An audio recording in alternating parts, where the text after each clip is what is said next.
믿기지 않는데요. 중국인도 안 먹는 걸 한국이 먹어요. 미국 요리 유튜버의 한국 독초 영상 하나로 댓글이 난리가 났는데요. 어떤 상황인지 바로 알아보겠습니다. 저는 뉴욕에서 260만 구독자를 보유한 요리 유튜버 블레이크입니다. 매일 아침 습관처럼 유튜브 스튜디오 앱을 열어보는 순간 숫자들이 마치 날카로운 화살처럼 가슴을 파고드는 기분이 들어요. 지난 6개월간 제 채널의 시청률은 마치 절벽에서 떨어지는 돌멩이처럼 곤두박질 치고 있었습니다. 한때는 새로운 레시피 하나를 공개할 때마다 수십만 뷰가 순식간에 쌓이던 영상들이 이제는 겨우 몇천 뷰를 기록하는 게 전부였죠. 아침마다 스튜디오에서 새로운 콘텐츠를 구상하며 보내는 시간이 점점 더 고통스러워졌어요. 무언가 새로운 것을 만들어내야 한다는 압박감은 날이 갈수록 더 커져만 갔습니다. 특히 유튜버에게 가장 힘든 건 댓글인데요. 요즘 블레이크 영상 왜 이리 재미없죠?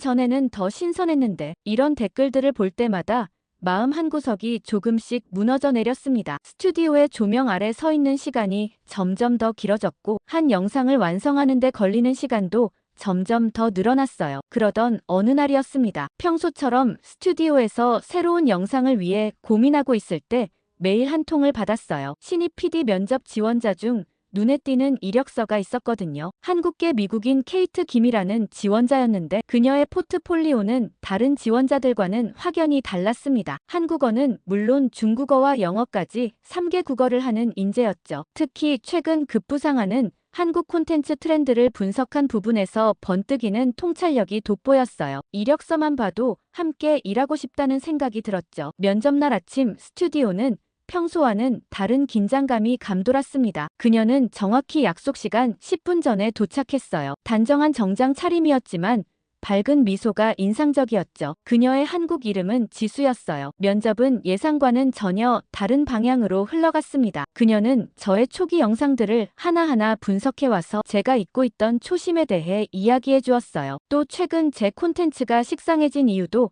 날카롭게 짚어냈죠. 무엇보다 놀라웠던 건 그녀가 제안한 새로운 방향성이었습니다. 서양 요리의 틀에 갇혀있던 제 시각을 완전히 깨부수는 제안이었어요. 지수는 한국의 예능 프로그램들을 예시로 들며 단순한 요리 영상이 아닌 문화적 시너지를 만들어내는 콘텐츠를 제안했습니다. 특히 그녀가 보여준 한국의 먹방 콘텐츠는 신선한 충격이었어요. 음식을 만드는 것에서 그치지 않고 그 음식에 담긴 문화와 이야기까지 담아내는 방식이 흥미로웠죠. 면접이 끝나고 그날 밤 지수의 제안을 한참 고민했습니다. 기존의 방향과 다른 컨셉이라 분명 모험이었습니다. 하지만 현재 제 채널의 상황은 이미 벼랑 끝이나 다름없었죠. 어쩌면 이런 과감한 변화만이 우리를 구할 수 있을지도 모른다는 생각이 들었어요. 다음날 아침 저는 지수에게 전화를 걸어 합격 소식을 전했습니다. 그녀는 기대했던 것보다 더 침착하게 소식을 받아들였어요. 마치 이미 알고 있었다는 듯이 말이죠. 대신 저에게 한 가지 제안을 했습니다. 아시아 음식 문화를 직접 체험하는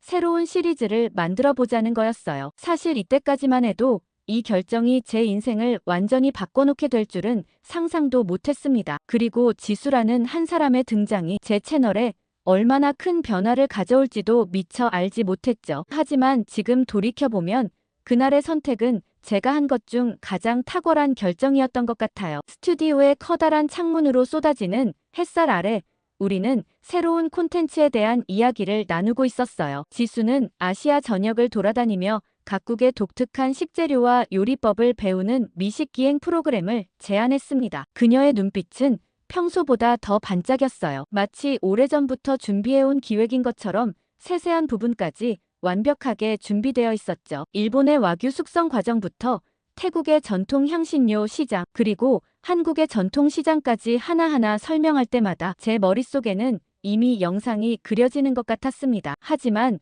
우리의 열기를 식히는 현실적인 목소리가 들려왔어요. 10년 넘게 저와 함께 해온 매니저 제니퍼 웡이었습니다. 제니퍼는 중국계 미국인으로 예산과 일정의 현실을 이야기했어요. 아시아 전역을 도는 것은 현재 채널의 상황으로는 너무 벅찬 도전이 될 거라고 말했죠. 그리고 그럴 필요 없이 중국 하나만으로도 충분하다는 의견을 냈습니다. 그러자 주변에서도 중국은 세계에서 가장 다양한 식재료와 요리법을 보유한 나라이고 광활한 국토만큼이나 각 지역의 특색도 뚜렷하니 괜찮을 것 같다고 하더라고요. 스태프들은 여러 나라 전전할 것 없이 청두의 마라탕부터 광저우의 딤섬까지 중국 하나만 제대로 다뤄도 시즌 하나는 충분하다고 했습니다. 회의실의 화이트보드는 금세 아이디어로 가득 찼어요. 베이징의 전통시장 탐방과 청두의 길거리 음식 체험, 시안의 궁중 요리, 배우기 등 하나같이 흥미진진한 기획들이었죠. 특히 현지 셰프들과 함께하는 요리 대결 프로그램은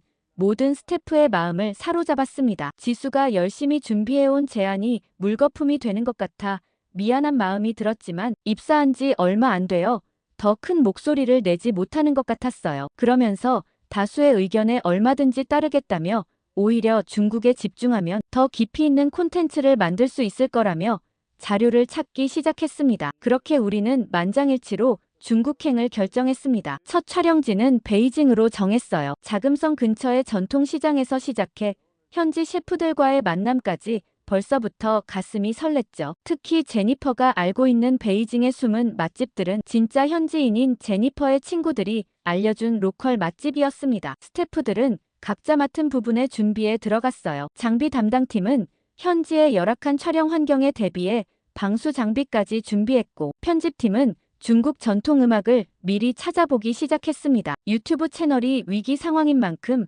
우리 모두 이번 프로젝트가 중요하다는 걸 알고 있었죠. 하지만 막상 베이징에서의 첫 촬영을 시작하기 전부터 저는 사실 걱정이 많았어요. 현지 음식의 위생 상태가 미국의 기준과는 많이 다르다는 것을 알고 있었거든요. 특히 길거리 음식은 더욱 그랬죠. 하지만 진정한 현지의 맛을 전달하기 위해서는 그들이 즐기는 방식 그대로 체험해야 한다는 생각이 컸습니다. 베이징의 후통 거리를 걸으며 수많은 노점상들을 지날 때마다 위생에 대한 걱정이 앞섰어요. 기름을 얼마나 자주 갈아주는지, 재료는 어디서 공수하는지, 그리고 위생 교육은 제대로 받았는지 속으로 여러 질문이 떠올랐죠. 하지만 카메라 앞에서 그런 걱정을 내비칠 순 없었습니다. 시청자들은 제가 현지 음식을 진정성 있게 체험하는 모습을 기대할 테니까요. 청두로 이동한 후에는 상황이 더 어려워졌습니다. 이곳은 베이징보다 더 날 것 그대로의 모습을 보여주었어요. 거리 곳곳에서 익숙하지 않은 향신료 냄새가 풍겼고,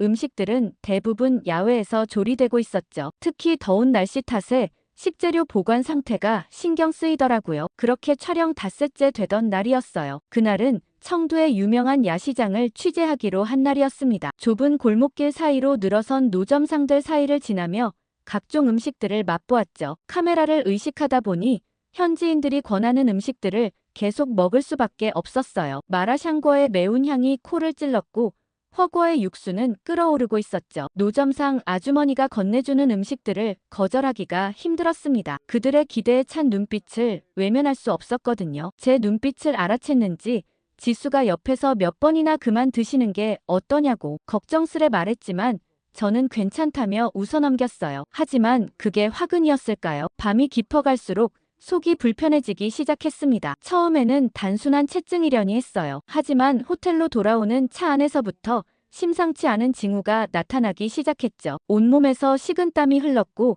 속이 천불만불 타오르는 것 같았습니다. 호텔방에 도착하자마자 화장실로 뛰어들어갔어요. 그렇게 수십 번을 들락날락하다가 결국 화장실 바닥에 쓰러지고 말았습니다. 머리가 어지러웠고 온몸에 힘이 빠져나가는 것 같았죠. 휴대폰은 침대 위에 있었지만 그곳까지 가는 것조차 불가능했어요. 정신이 아득했습니다. 그런데 갑자기 밖에서 누군가 찾아왔더라고요. 다음날 촬영 시나리오를 미리 확인하러 지수가 왔었어요. 저는 온 힘을 다해 살려달라며 소리쳤어요. 제 말이 들렸는지 아니면 노크 소리와 휴대폰 소리에도 응답이 없자 직감적으로 뭔가 잘못됐다는 걸 알았는지 호텔 직원과 함께 문을 열고 들어온 지수는 화장실 바닥에 쓰러져 있는 저를 발견했죠. 지수는 망설임 없이 구급차를 불렀어요. 그녀의 당황한 목소리로 중국어를 하는 것이 희미하게 들렸습니다. 응급차가 도착하고 병원으로 이동하는 동안 그녀는 계속 제 손을 잡고 있었죠. 의식이 몽롱해지는 가운데에서도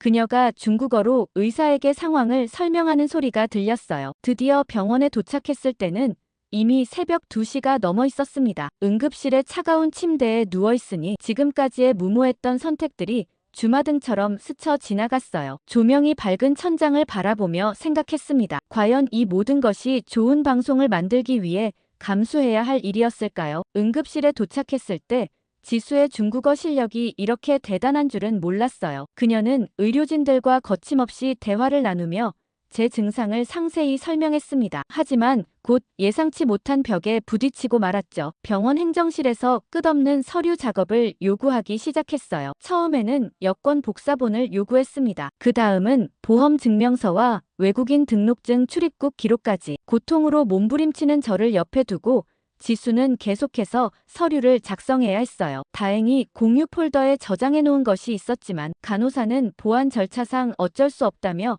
차가운 표정으로 끝없이 새로운 양식을 내밀었죠. 응급실 침대에 누운 채로 시계를 보며 시간이 흘러가는 걸 지켜보는 것이 고문 같았습니다. 복부의 통증은 점점 더 심해졌고 온몸은 식은땀으로 흠뻑 젖어 있었어요. 지수는 계속해서 치료부터 해달라고 항변했지만 의료진들은 절차가 우선이라며 완강했죠. 형광등 불빛이 유난히 차갑게 느껴지는 응급실에서 1시간, 2시간이 흘러갔어요. 지수는 때로는 따지듯 때로는 애원하듯 의료진들을 설득했습니다. 그녀의 목소리가 점점 지쳐가는 게 느껴졌죠. 심지어 한 간호사는 외국인이라 특별 관리가 필요하다며 추가 서류를 요구했어요. 마침내 서류 작성이 끝나고 치료를 받을 수 있게 되었을 때는 이미 새벽 4시가 넘어 있었습니다. 응급실에 도착한 지 무려 3시간이 지난 후였어요. 링거를 꽂고 누워있는 동안 속이 울렁거릴 때마다 눈앞에 청두의 야시장이 아른거렸죠. 그때부터였어요. 중식당 앞을 지날 때마다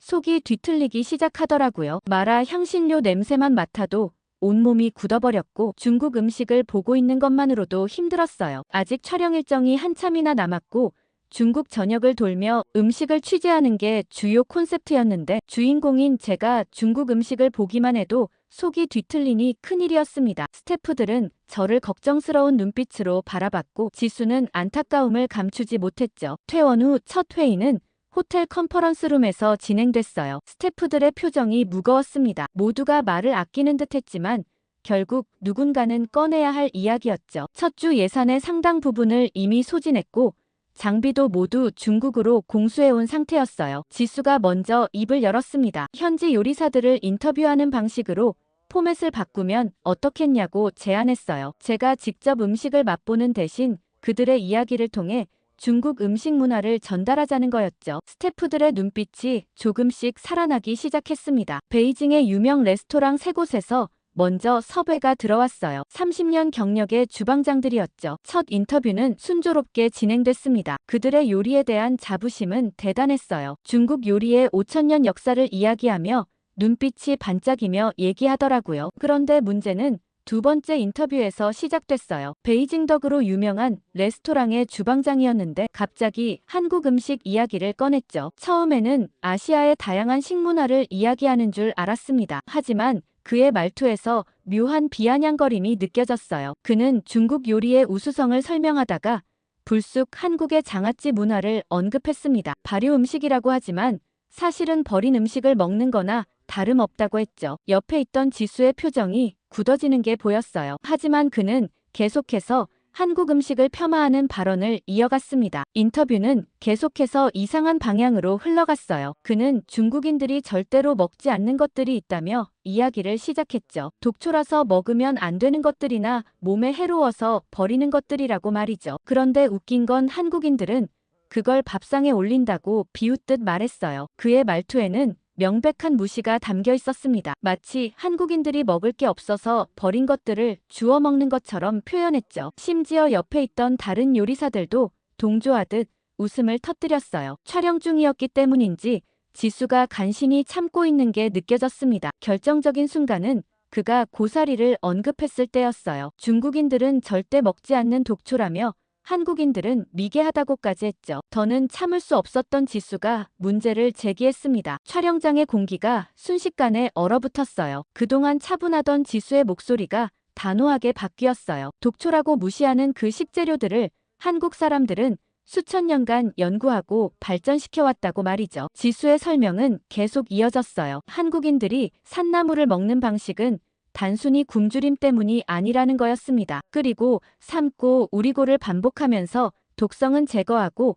영양은 살리는 과학적인 과정이라고 설명했죠. 그녀의 목소리에서 자부심이 묻어났어요. 중국 요리사는 여전히 비웃음을 띠며 그럴 리가 없다고 반박했습니다. 하지만 지수는 더욱 단단한 목소리로 고사리를 예로 들었어요. 독성을 완전히 제거하는 전통적인 조리법부터 시작해서 현대 과학으로 입증된 영양가까지 하나하나 설명해 나갔죠. 놀라웠던 건 지수의 박학다식함이었어요. 그녀는 한국의 전통 문헌들을 인용하며 식재료 활용법의 역사를 설명했고 현대 연구 자료들을 바탕으로 과학적 근거까지 제시했습니다. 처음에는 코웃음 치던 중국 요리사의 표정이 점차 진지해지기 시작했어요. 두 사람의 토론은 점점 더 전문적인 영역으로 들어갔습니다. 발효 과정에서의 미생물 작용부터 삶는 온도와 시간에 따른 성분 변화까지 얘기하더라고요. 저는 그저 놀란 눈으로 그들의 대화를 지켜볼 수밖에 없었어요. 스태프들도 카메라를 내려놓은 채 그들의 대화에 집중했죠. 특히 인상 깊었던 건 지수가 언급한 절기별 나물 채취법이었습니다. 같은 식물이라도 채취 시기와 부위에 따라 독성이 달라진다는 설명에 저도 모르게 고개를 끄덕이고 있었어요. 이건 분명 새로운 이야깃거리가 될 수 있을 것 같았죠. 문득 궁금증이 생겼습니다. 과연 그 과정을 직접 눈으로 보면 어떨까 하는 생각이 들었어요. 중국인들이 버리는 식재료로 한국인들은 어떻게 먹을 수 있는 음식을 만들어내는 걸까 궁금했죠. 그 순간 제 머릿속에서 새로운 기획의 윤곽이 그려지기 시작했습니다. 토론이 잠시 소강 상태에 접어들었을 때 저는 조심스럽게 의견을 제시했어요. 한국에 직접 가서 그 과정을 취재해보면 어떻겠냐고 말이죠. 지수의 눈이 반짝였습니다. 정말 좋은 기획이었죠. 그러자 제니퍼가 무슨 소리 하냐며 중국에서 남은 촬영을 다 마치고 바로 미국으로 돌아가자고 했어요. 하지만 스태프들의 반응이 긍정적이었어요. 촬영 감독인 마이크는 산에서 나무를 캐는 장면부터 조리 과정까지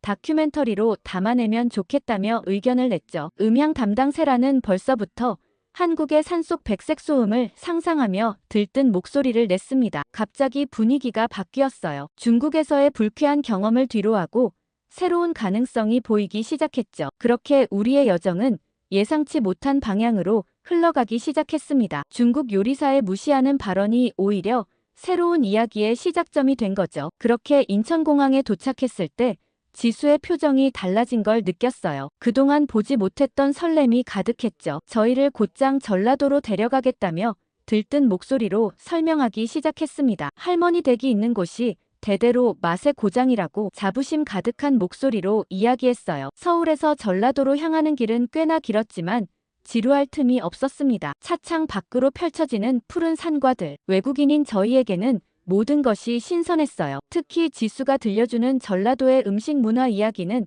마치 한 편의 다큐멘터리 같았죠. 할머니 댁에 도착했을 때는 이미 해가 저물어가고 있었어요. 낮은 담장 너머로 고즈넉한 기와집이 보였습니다. 그런데 현관문을 열자마자 저희는 모두 넋을 잃고 말았죠. 믿을 수 없는 광경이 펼쳐졌으니까요. 거실 한가운데 놓인 큰 상에는 최소한 20가지는 되어 보이는 반찬들이 가득했습니다. 상 위에 다양한 색이 보였고 마치 무지개처럼 다채로운 색감의 음식들이 자리를 가득 메우고 있었어요. 촬영 감독 마이크는 자기도 모르게 카메라부터 꺼내들었죠. 할머니는 수줍은 미소를 지으며 저희를 맞아주셨어요. 지수가 통역을 하는데 굳이 말이 없어도 할머니의 따뜻한 마음이 전해졌습니다. 상에 앉자마자 할머니는 저희에게 먼저 참기름 한 방울을 찍어 먹어보라고 하셨어요. 음식 유튜버라고 하니 한국의 전통 소스들을 먼저 소개시켜주고 싶다고 하시더라고요. 저는 그 순간을 잊을 수가 없습니다. 처음 맡아보는 고소한 향이 코끝을 스쳤어요. 음향 담당 세라는 그 자리에서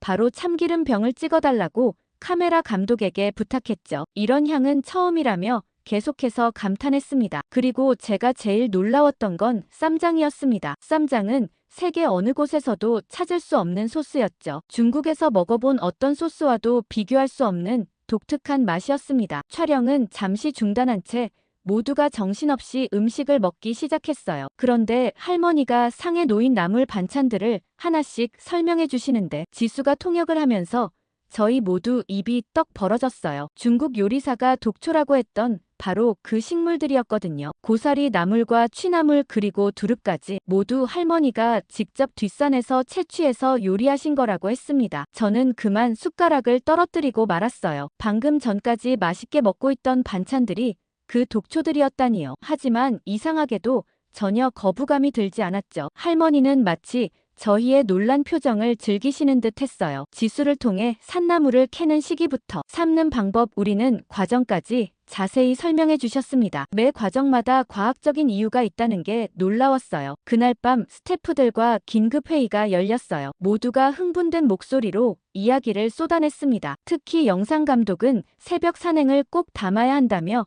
열띤 목소리로 주장했죠. 아침 이슬을 머금은 산나물을 카메라에 담으면 최고의 장면이 될 거라고요. 새벽 4시 알람이 울렸을 때는 모두가 후회했던 것 같아요. 하지만 이내 카메라를 들고 산으로 향했습니다. 아직 어둑어둑한 산길을 지수가 앞장서서 안내했죠. 손전등 불빛 아래로 보이는 초록빛 이슬이 마치 보석처럼 반짝였어요. 처음에는 지수의 뒤만 따라다녔는데 점점 자신감이 생기기 시작했습니다. 할머니께서 알려주신 나물의 생김새를 기억해내며 저도 이곳저곳을 살피기 시작했어요. 마침내 비슷하게 생긴 잎을 발견하고는 얼마나 뿌듯했는지 모릅니다. 한 아름이나 되는 나무를 걷어들고 있을 때였어요. 뒤에서 지수의 비명소리가 들렸습니다. 돌아보니 그녀가 저희가 딴 나물 바구니를 가리키며 창백한 표정을 짓고 있었죠. 알고 보니 제가 따고 있던 건 독성이 강한 진짜 독초였어요. 순간 모두의 얼굴에서 핏기가 싹 가셨습니다. 저는 장갑을 끼고 있었음에도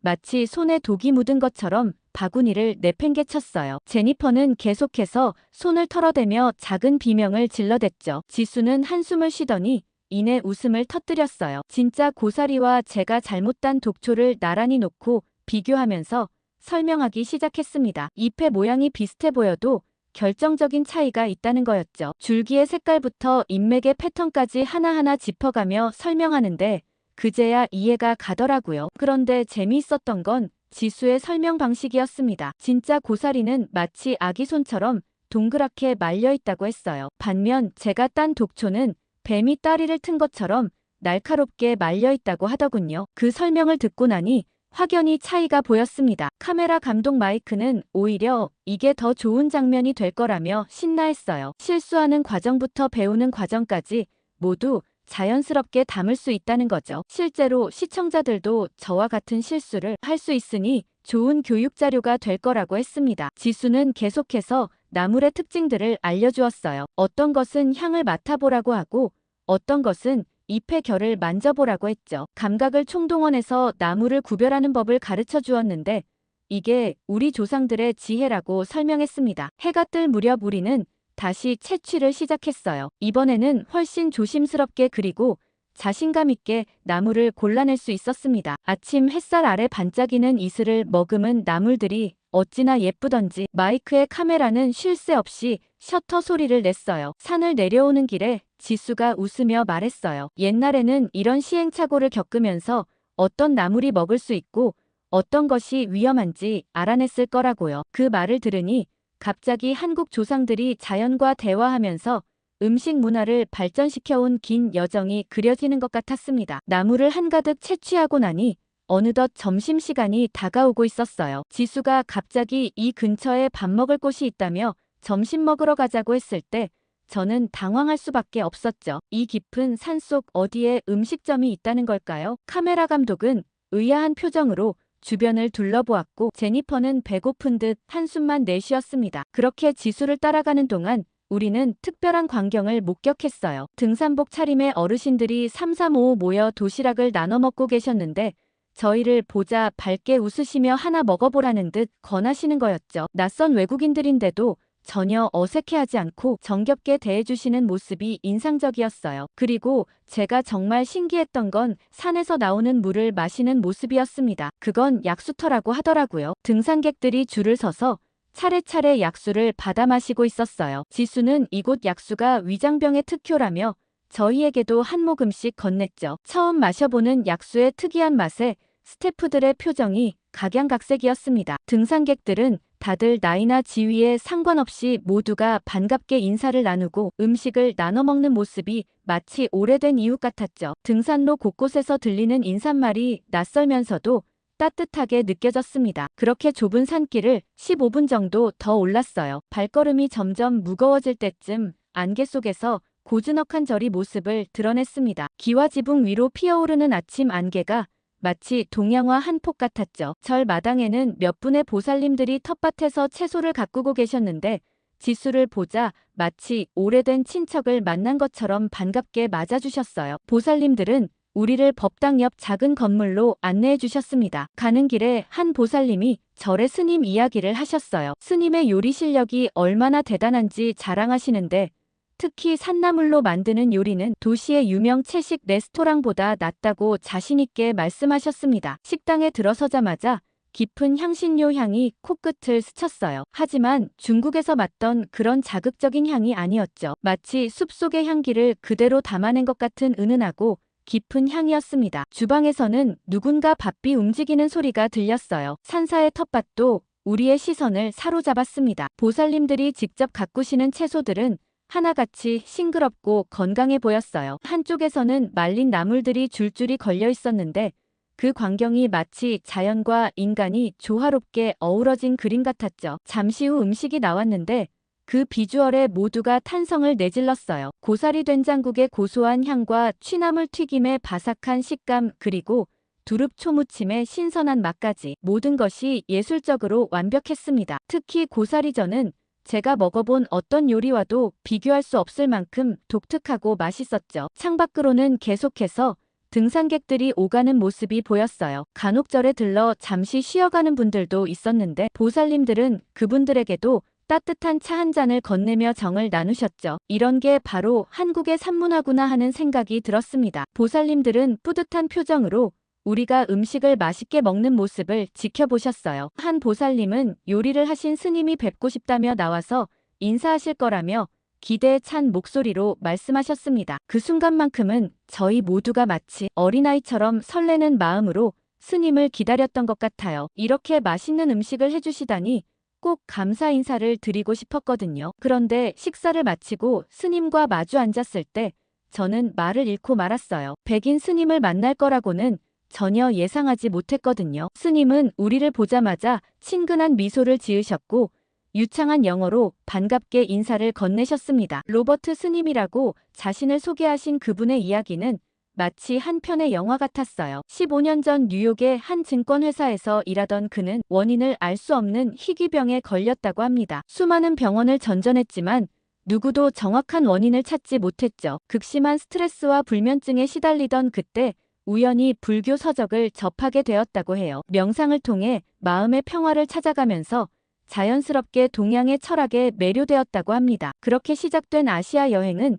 그의 인생을 완전히 바꿔놓았죠. 일본과 태국의 사찰을 거쳐 한국에 도착했을 때 그는 이상한 느낌을 받았다고 해요. 다른 나라와는 다른 무언가가 있었다는 거죠. 특히 한국의 산세가 주는 독특한 정취에 완전히 매료되었다고 합니다. 아침 안개가 산을 감싸는 모습, 바람에 흔들리는 소나무 그리고 흙내음이 가득한 산길이 마음을 사로잡았대요. 절에 좀 더 머물고 싶어 처음에는 템플스테이로 시작했다고 합니다. 하루 이틀 머물려고 했던 것이 어느덧 한 달이 되었고 그러다 결국 스님이 되기로 결심했다고 해요. 그의 이야기 속에서 한국의 산사가 가진 특별한 매력이 고스란히 전해져 왔습니다. 가장 놀라웠던 건 그의 건강 이야기였어요. 사찰 생활을 시작하면서 자연스럽게 한국의 사찰 음식을 접하게 되었는데 그것이 그의 병을 치유하는 열쇠가 되었다고 합니다. 특히 산나물로 만든 음식들이 그의 건강을 되찾는데 큰 도움이 되었다고 하더라고요. 저는 믿을 수 없어 재차 여쭤봤더니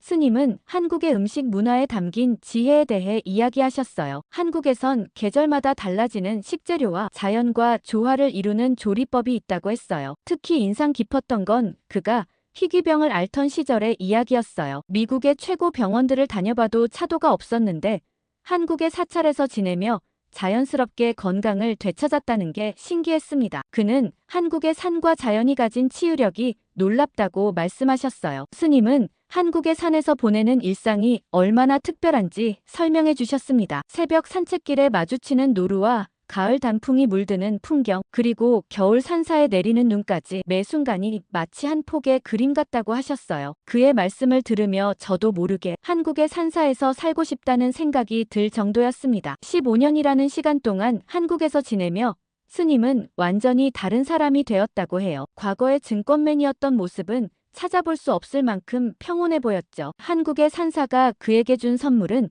단순히 건강의 회복이 아닌 삶의 전환점이 된 것 같았습니다. 그의 이야기를 들으며 문득 깨달았어요. 한국의 자연과 음식 문화는 단순한 관광 자원이 아닌 누군가의 인생을 바꿀 수 있는 특별한 가치를 지니고 있다는 걸요. 스님의 눈빛에서 진정한 행복을 발견한 사람의 평온함이 느껴졌습니다. 그렇게 한국에서의 촬영을 마무리하고 뉴욕에서 추가 촬영을 진행했어요. 한국의 독초라 불리는 식재료를 요리로 보여줄 참이었죠. 그런데 뭔가 문제가 생겼습니다. 지수와 저 그리고 원래 팀원들은 한국에서의 경험에 크게 감동받았지만 뉴욕 스튜디오의 다른 스태프들은 전혀 다른 반응을 보였거든요. 특히 새로 합류한 조명 감독과 보조 요리사들의 표정이 심상치 않았습니다. 첫 기획회의에서부터 분위기가 심상치 않았어요. 고사리를 메인 재료로 한다는 제 설명에 회의실이 순식간에 얼어붙었죠. 한 스태프가 독초로 요리를 한다니 제정신이 아니라고 말했고 다른 스태프는 식품위생법 위반 아니냐며 걱정했어요. 특히 신임 프로듀서는 강하게 반대했어요. 이런 위험한 시도를 하는 것은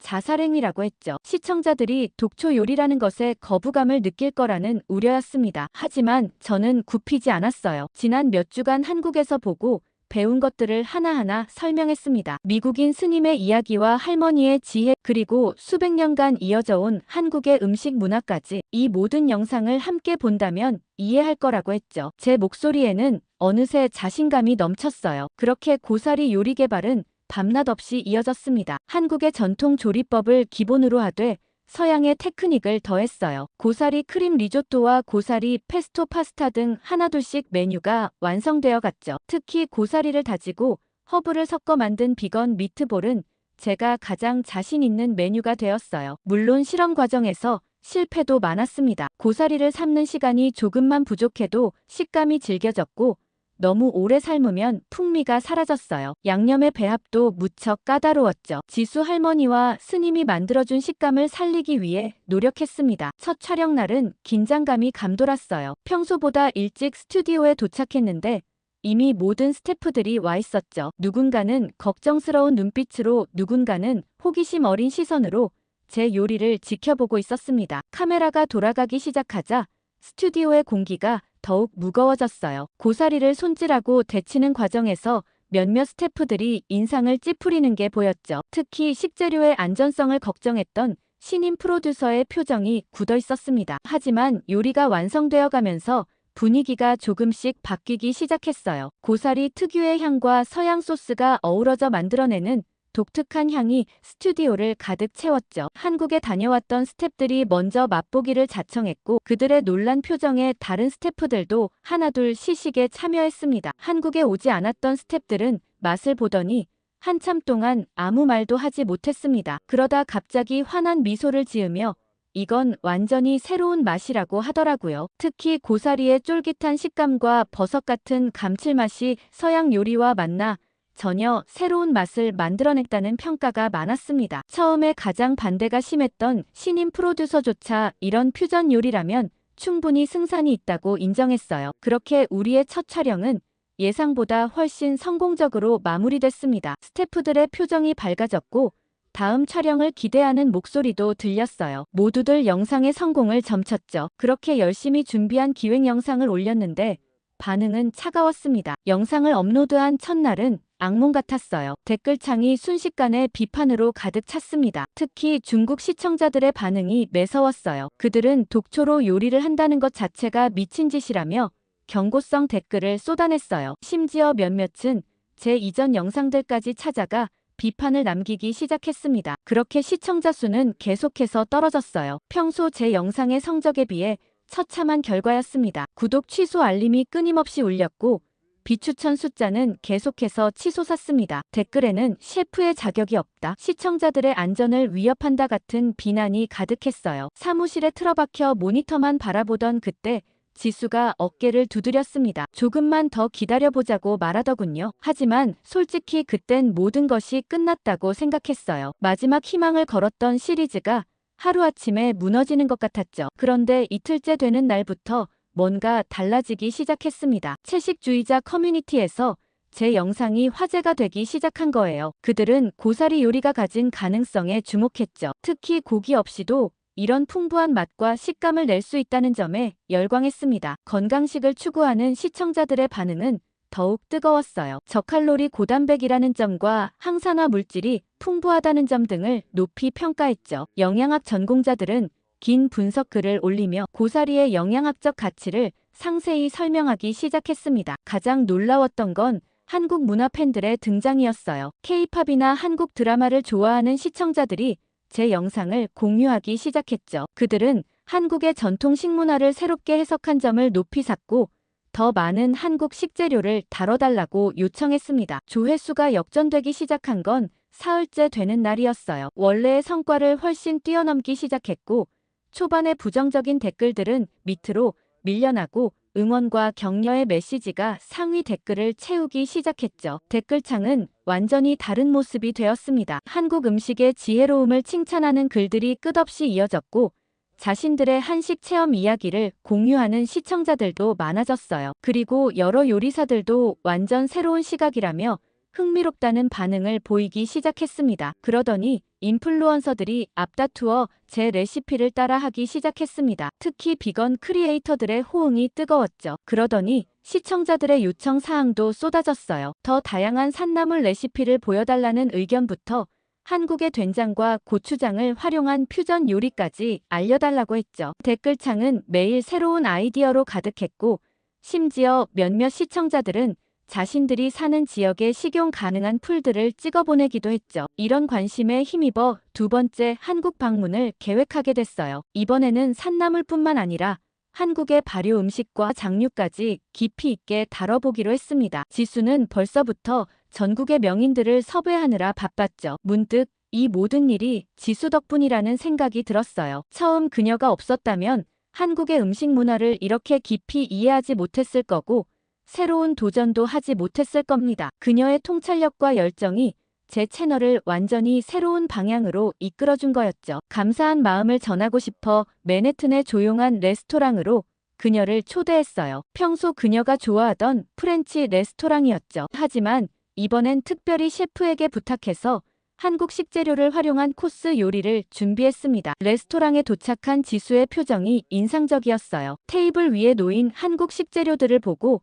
깜짝 놀란 듯 했죠. 프랑스 요리의 정석을 고집하던 이 레스토랑에서 고사리와 더덕이 메인 재료로 쓰일 거라고는 상상도 못했나 봐요. 특히 그녀가 기뻐한 건 이 레스토랑의 셰프가 우리 채널의 팬이 되었다는 사실이었죠. 미슐랭 스타 셰프가 한국의 산나물에 매료되어 자신의 요리에 적용하기 시작했다는 게 놀랍다고 했어요. 이제는 뉴욕의 고급 레스토랑에서도 한국의 산나물을 찾아볼 수 있게 됐다는 게 자랑스럽다고 했죠. 와인 한 잔을 마시며 우리는 앞으로의 계획을 이야기했어요. 지수는 이제 한국 음식이 건강식의 새로운 트렌드가 될 거라고 확신한다고 했습니다. 저도 동의했죠. 이미 많은 셰프들이 한국의 산나물과 장류에 관심을 보이기 시작했으니까요. 한국 음식의 가치를 세계에 알리고 싶었던 자신의 꿈이 이렇게 실현될 줄 몰랐다고 했죠. 그 순간 저도 마음이 뭉클해졌습니다. 우리는 단순한 동료가 아닌 같은 꿈을 향해 달려가는 동반자가 되어 있었어요. 한국의 숨겨진 음식들을 많이 알려주시면 좋겠습니다. 오늘 사연 어떻게 들으셨나요? 한국의 숨겨진 음식들을 알고 계시면 댓글 많이 달아주시고 좋아요와 구독 꾹 눌러주세요. 감동 필름이었습니다.